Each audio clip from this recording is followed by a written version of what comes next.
Hello, everyone, and welcome to the Curious About Live sessions here at Glasgow Science Centre.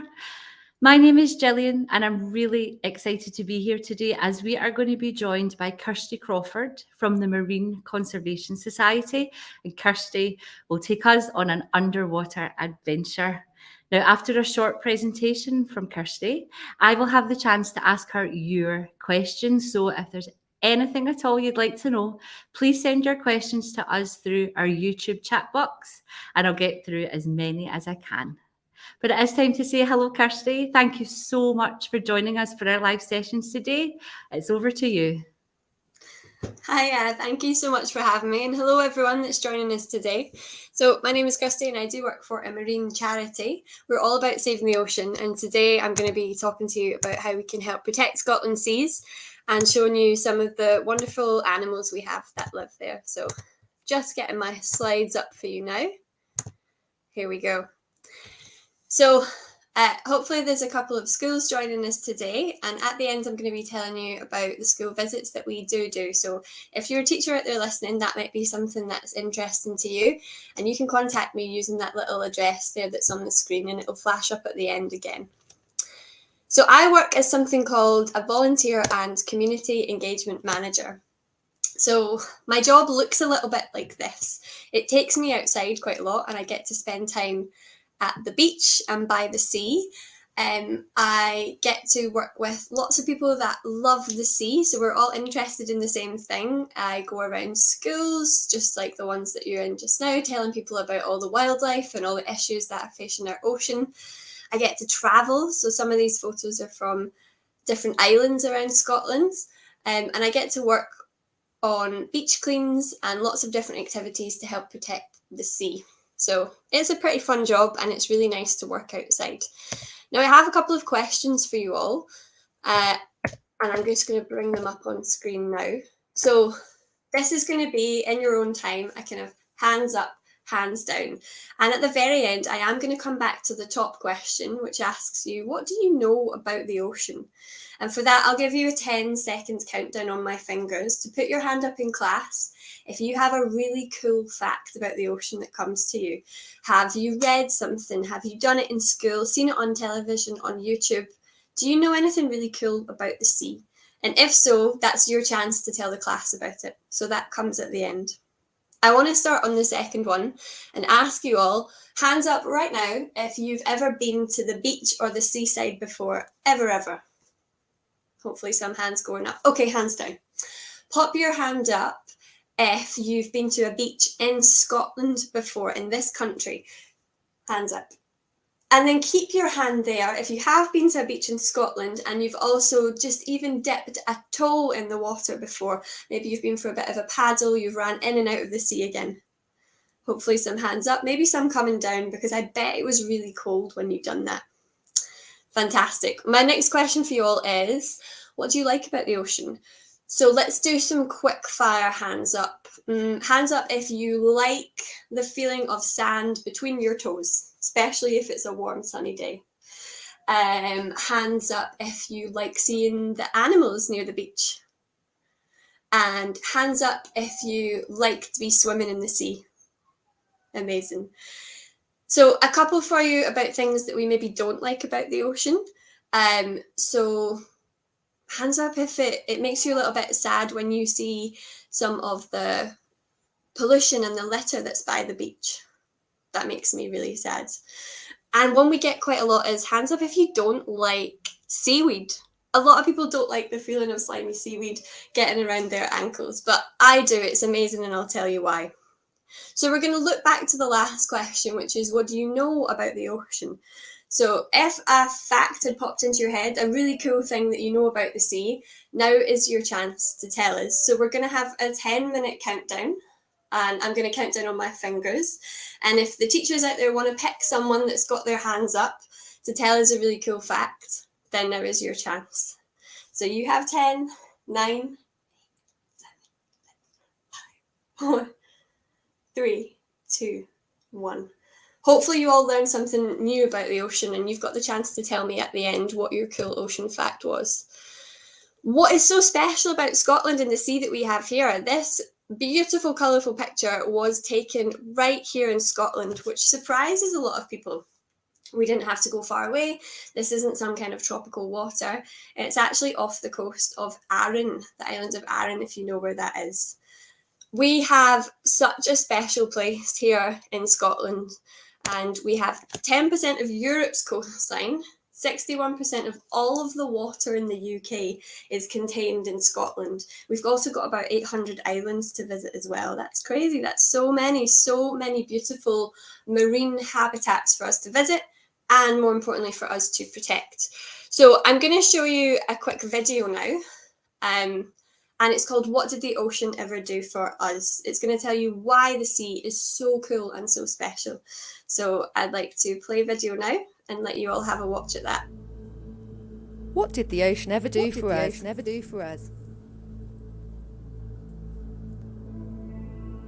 We all know that the ocean is really big, but does it really make a difference to our lives? Let's think about this for a moment. Did you know that every second breath you take comes from the ocean? That's because it's full of tiny plant-like organisms called phytoplankton. These produce about 50% of the oxygen we breathe.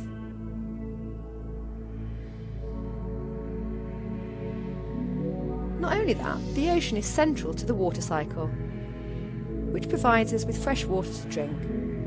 So that's two of the major things humans need to survive covered: oxygen and water.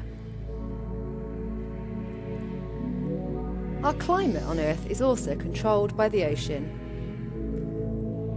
as ocean currents move heat around the world.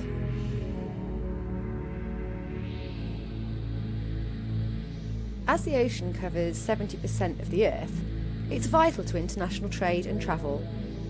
So most of the big items in your home, like washing machines and fridges, and even cars, have probably been transported across the seas from where they were made. Worldwide, the ocean provides an important source of food and medicines,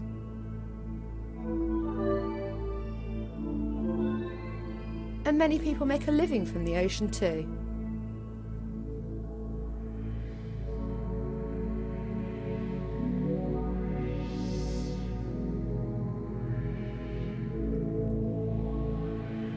As well as all this, being near the ocean is great for our health and well-being. When we spend time at the beach, enjoying water sports, building sandcastles, or eating ice creams, we're happier and more relaxed. So, does the ocean really make a difference to our lives? The ocean is vital to us, but we're not looking after it. It's time to make a change. What will you do to make a difference?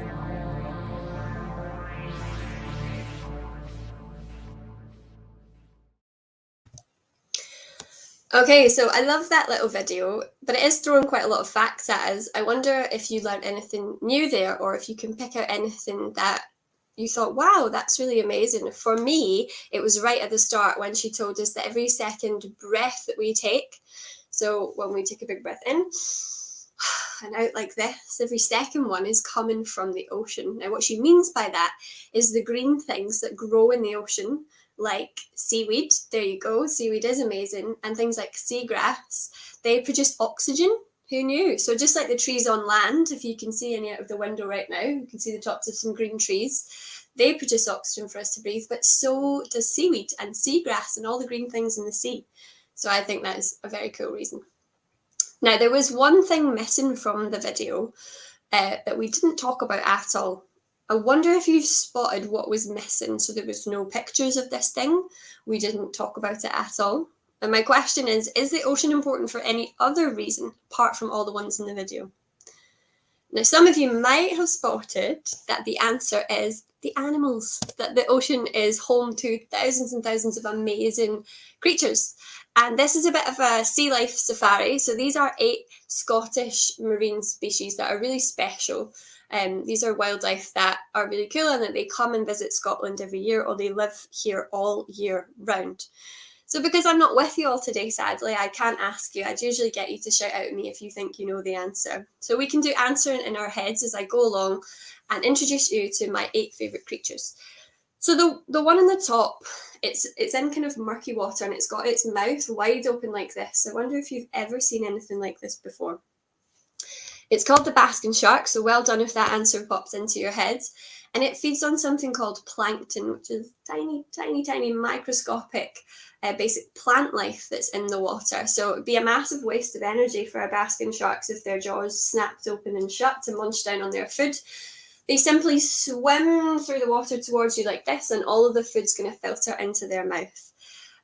Basking sharks are amazing. They are around our Scottish coastline. They're absolutely massive. They're the second biggest fish in the world, and they're one on my bucket list to see for sure. I've never managed to spot one. I wonder if any of you have.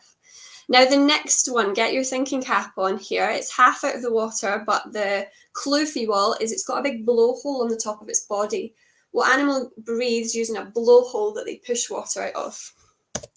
The answer is a whale, and this one is called a humpback whale. So we can tell it's a humpback because it's got these little kind of knobbly bits right on its snout.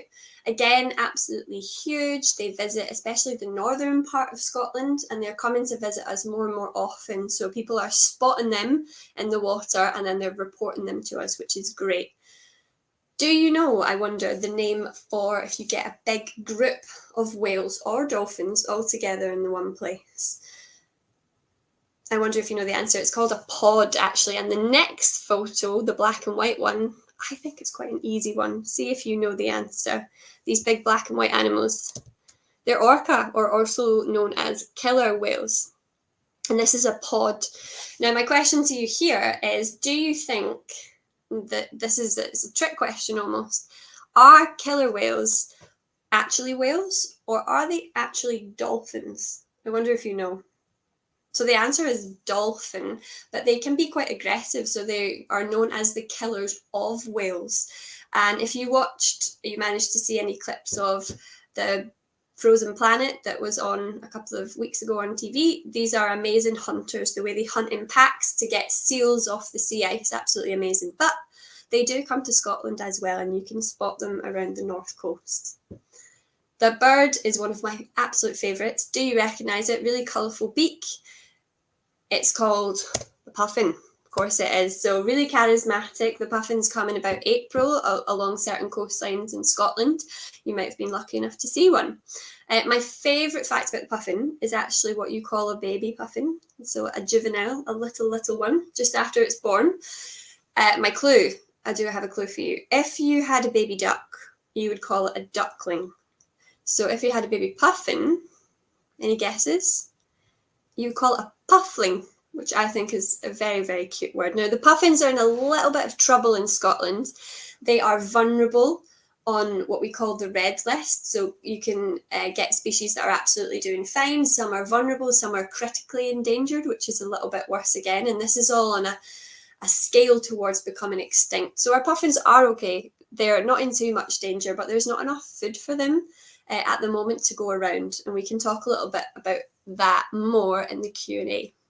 But overall, our puffins are doing okay, and we love to see them flying around Scotland. Now, the bottom row is a little bit harder. Do you know what this really, really flat looking thing is?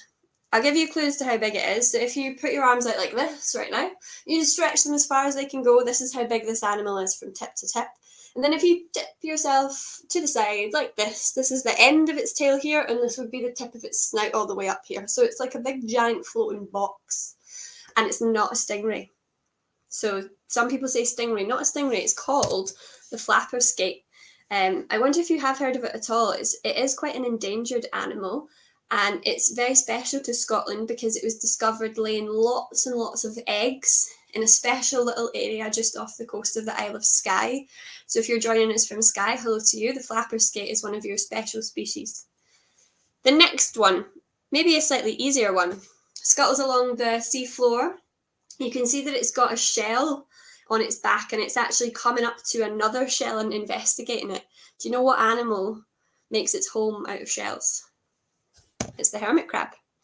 So as they grow bigger and bigger throughout their life, they'll have a shell and then they'll discard that one and try and go and search for a bigger one that they can then live inside. We love seeing the hermit crabs in our rock pools in Scotland. Now this one is really special. What does it look like to you? So hopefully you're thinking turtle, and you would be right, and it's actually called the leatherback turtle. Now they are the biggest turtle in the whole world. If you're in the classroom and you find the classroom door, wherever that might be, and have a look, the leatherback turtle is the height of your classroom door. And then if two of you were to put your arms out again and join hands, one and then two, that's how wide it would be. This creature is absolutely massive, but we are lucky that it comes to Scotland every summer to feed on its favourite food. I wonder if you know. It's squidgy, and it's see-through, and it is the jellyfish. But they unfortunately confuse jellyfish in the water floating around there for plastic bags, which isn't so good. So we'll talk more about litter in the ocean and how that's affecting wildlife too. Now the last one, pretty tricky. It's a shelled creature, and I actually have one right here. So this is one half of it. It's really, really hard, and it's kind of got ridges all over it. And I'm sure we could guess for ages, but I'll tell you it's called the oyster. Now, the only reason I mention oysters is they're like an unsung superhero. They're quietly in the background doing an amazing job for the ocean. So these are two people that I work with, and I think this looks like the coolest job to do when you grow up, to be a deep sea diver. But what they're doing is they're taking little baby oysters and they're reintroducing them. So they're putting them back on the seafloor where they once grew, because oysters help clean the water. They take out all the nasty bits, the pollution and the toxins because of the way that they eat. So the more oysters that we're able to get back down onto the seafloor, the more we're able to help other animals live in a safer and cleaner environment and help clean the water as well. If you're up in the north of Scotland, you have this project right near you taking place just now, and it's called The Deep. And if you're in Edinburgh or you're in Fife, you have one too, where people are restoring oysters and helping to clean your water, and it's called Restoration Forth. So shout out to all of those three places. Now, I wonder if you can think of one of the top threats to the ocean. Top on my list would be marine litter.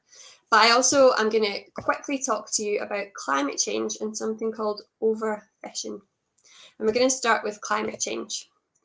So as I pop these images up on screen, we have a factory that's bringing out gases. We've got driving our cars and flying aeroplanes around. And the whole time we do that, we release something called greenhouse gases. So all these chemicals are getting released and they're getting pushed out into the atmosphere. And that, my question to you is it causing the temperature of the planet to go up or to go down? Are we heating up or cooling down?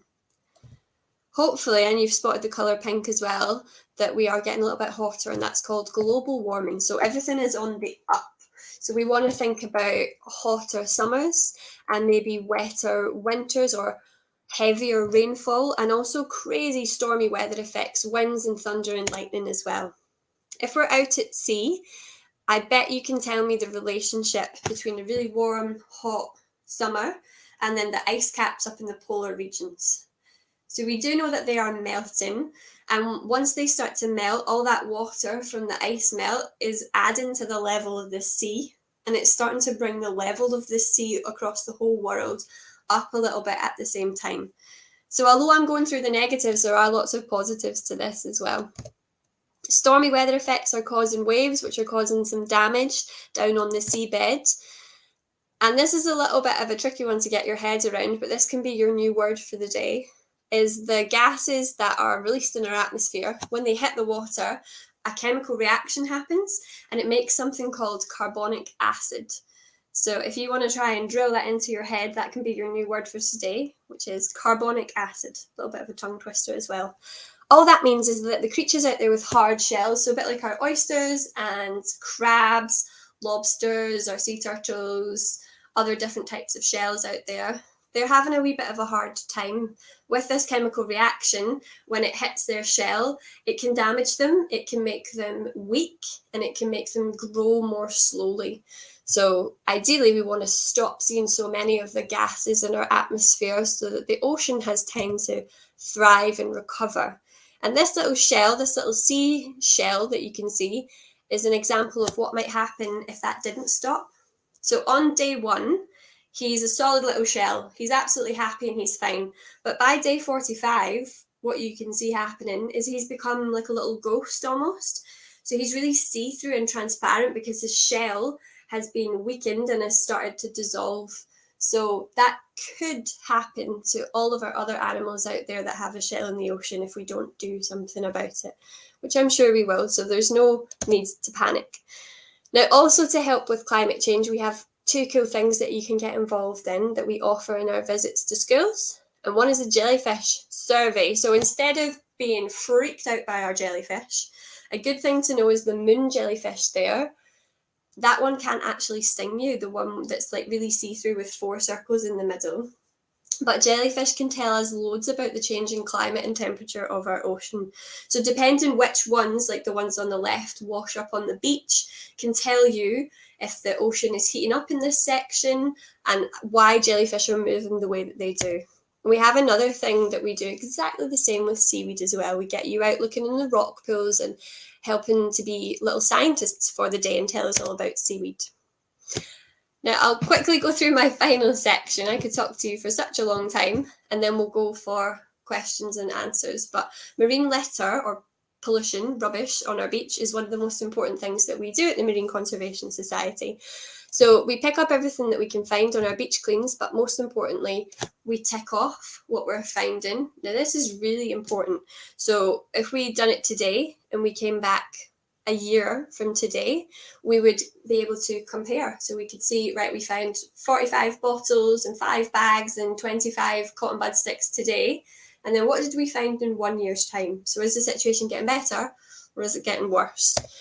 From there, we go and tell people who have the power to change the law. So people in government, and they can say, okay, a plastic bag is now going to cost you 10 pence, and you're going to have to hopefully reuse that bag over and over again to save throwing it away and it ending up on our beaches.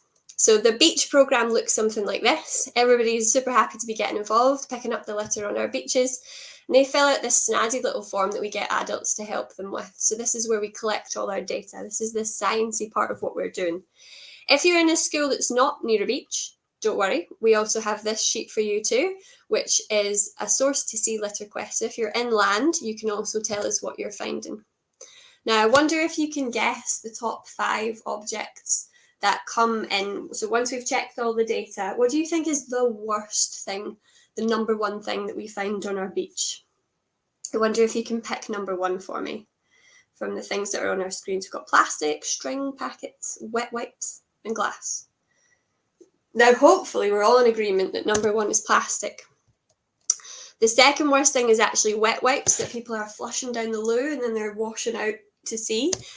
Packets is number 3, so crisps, sweeties, sandwiches, anything that comes in a packet, they're getting dropped and ending up on the beaches. And that's followed by string and glass. Now, the problem with plastic is it never ever goes away, never disappears. So it breaks up into smaller little pieces over time called microplastics. So one plastic bottle could end up in thousands and thousands of pieces. And this is just the tip of the iceberg. So this is between Hawaii in America and the country of Japan. And that's all rubbish that's sitting out there at sea. Now, can you imagine if you were a sea turtle or a seal or a gull or some kind of bird and you're trying to find food? That's not the best situation to be in. Scientists are working really hard to remove all these giant floating patches of litter. And they're also working on ways to remove the teeny tiny pieces as well. So this is zoomed under a microscope, and these are microfibers that have come from clothing that's been washed in the washing machine, and bits of plastic have ended up from the clothes out at sea. And it's even inside the shells of our oysters as well. So that tells you how small they are. We have a plastic challenge for you all that's just to think about in your school or at home the way you're using your objects. So could you use different cutlery instead of throwaway cutlery? And hopefully you can all get yourself a reusable water bottle as well. I'm going to just skip through to finish on something called overfishing, which is when you take too much, and that's a little bit of a problem. But we have something you can check out in school called the Good Fish Guide. So if you like fish and chips for your tea, if you like tuna pasta, if you like scampi, if you like eating any kind of fish, we've put it on a traffic light system. So it's either green, which means go for it. There's enough of it and we're catching it in a nice, sustainable, healthy way. If it's red, it means, oh, we probably shouldn't be eating too much of this. There's not enough of it left in the sea. And if it's amber, it's right in the middle and we say, okay, we maybe have to look into this a little bit more. So by checking that out in your own time at school, you can help make a massive difference. So if that was interesting for you today and you'd like me to come and visit your school, we do free school visits that look something like this. We can take you to the beach, or I can come and say hello to you in the classroom. And if you want to just add your message for us today, later on you can do an arts and crafts activity called the Wave of Hope, where you can write messages to the ocean, you can write some of the facts that you learned today, and you can draw colourful pictures of all your favourite marine wildlife. And you can share them on social media, teachers, if you're listening, using the hashtag Wave of Hope. And that's our ask to you, to say that you want to help protect Scotland seas and you want to say a positive message for the ocean. So I'm going to stop sharing my slides right now, come back to you all in the room. I hope you enjoyed that, and I look forward to answering any of your questions. Wow, thank you so much. That was just so much amazing information, but also how we can help. So giving us a lot to think about. We do have a couple of moments left. I believe that we maybe have time for maybe one or two questions, but hopefully anything you were thinking about has been answered in your presentation there. So if we do have time for a question, I think, out of everything you've spoken about, we're just wondering what your favourite sea creature is, and are there any that have given you a big fright? Oh, it's so hard to choose. I actually love penguins, not that you ever get the chance to see them in Scotland, all different types of penguin, and the basking shark that we spoke about, and that big leatherback turtle, the giant one as well. All three of these I've never actually seen in real life, but what has given me a bit of a fright, so I've been snorkeling a few times. I don't know if anyone else has, which is amazing to do, to get under the water, but sometimes a jellyfish has lurked into view from the side. I'm not scared of them, and we spoke about the moon jellyfish that can't actually give us a sting at all, which is quite cool. But when it creeps up the side of you, that can be a little bit of a moment, and then you need to sort of swim away. No, excellent. And I think certainly I even learned about all the diverse creatures we have in Scotland, a lot that I didn't even know were, so close to home. So excellent stuff. Thank you for that question. So the next question that we're going to ask should be coming up on the screen. And what is the most dangerous sea creature around the Scottish shores? Oh no, what can we say? I suppose in Scotland you're relatively safe actually, which is a good thing for anyone that likes to go for a paddle. But there is something called the weaver fish. And it's not super common at all. It's usually in England, but it has definitely come up to Scotland. It's one of the only venomous, what is the only venomous fish that we have. But I don't want to put too much fear into anyone. So it's quite unlikely, but it's not very big. It's about that big. And it sort of like lurks under the surface of the sand. But if you stand on it, or if you put your hand on it, it will give you a sting. And it can be a very sore sting as well. But they're usually out in warmer waters, so we don't have to worry too much. But it's quite dangerous, and it has been spotted in Scotland before. I think as well, whenever we're kind of at the seaside, we are going into these creatures' homes as well. So we just all have to take care of each other. But excellent. Yeah, thank you so much for that. I think we have another question coming onto the screen. Which marine animal is the most endangered in Scotland? Because you certainly touched on the vulnerable list. Yeah, so that's just a way for scientists to try and make sense of all the different animals and put them in an order almost. So if you are vulnerable, it means that there's less than 10,000 of you left, or that your population, all of you as a whole, has been cut in half in 10 years. So in 10 years, you've managed to lose half of you. Right. So that is when you get this little vulnerable sticker, and that applies to the basking shark, to puffins, and also to the leatherback turtle. But the boxy one, the flapper skate that I spoke about, I just realised you can't even see my hands. It's that big. That's critically endangered. So that's like one step above. So I think it was getting tangled in different fishing nets. It was getting caught too much and it wasn't reproducing. It wasn't having as many babies as it should have.